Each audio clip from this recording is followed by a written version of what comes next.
What up? This is Rama Screen covering movies, TV, and entertainment, and here's my review of The Marksman. Hey, before you watch my review, please subscribe to my channel, press that like button, and ring that bell so you can get notified whenever I post new videos. And if you would like to help support this channel, please do so at patreon.com/ramascreen. That's patreon.com/ramascreen.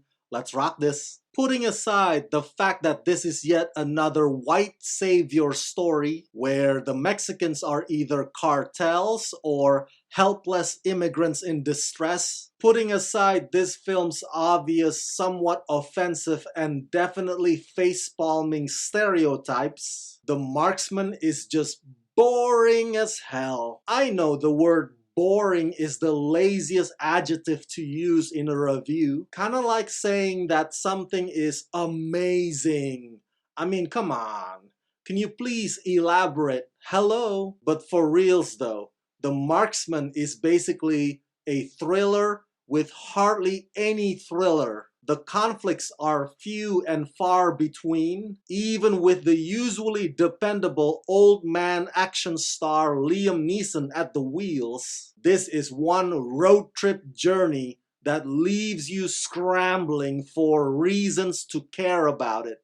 Written by Chris Charles and Danny Kravitz and Robert Lorenz, directed by Robert Lorenz, in The Marksman, Liam Neeson plays hardened Arizona rancher and former Marine Jim Hansen, who simply just wants to be left alone as he fends off eviction notices and tries to make a living on an isolated stretch of borderland.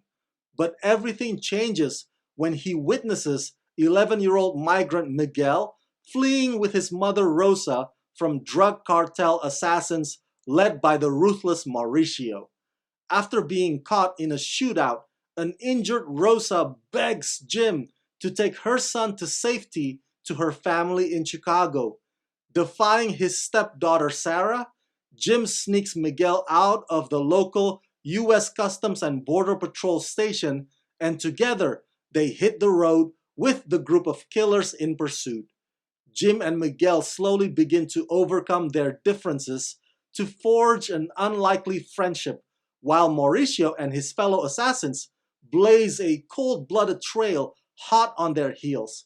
Co-starring Catherine Winnick, Teresa Ruiz, Jacob Perez, and Juan Pablo Raba. Hey, say what you want about Rambo 5 or Rambo Last Blood, but at least John J. Rambo did some kind of a Home Alone-esque booby traps and went over-the-top cartoony violent with those cartels. The Marksman, on the other hand, can't even be bothered to go balls to the wall. Look, I understand if the filmmakers wanted to go the character study route, a fatherly figure journey of a man with nothing left to lose, so he finds his final purpose in saving this little kid. I get all that. I totally get it. But the script doesn't have enough grit for that type of storytelling. It often gets lost in never-ending dialogues that don't matter. And thus it makes the cartels, the law enforcement,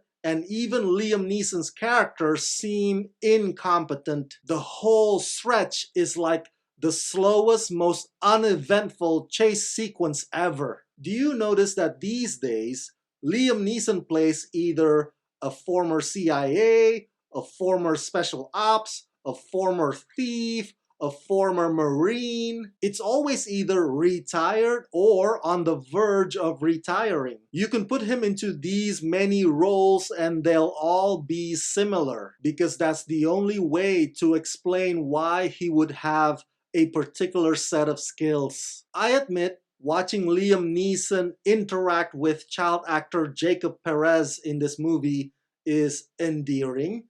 It's like grandpa to grandson, but they keep doubling down and tripling down on it to the point where we're like, again? Really? Another bonding again? The Marksman does somewhat redeem itself at the end when finally all of them are forced to collide. But by then, I just wanted it to be over with, because sitting through everything that leads up to it just isn't worth it.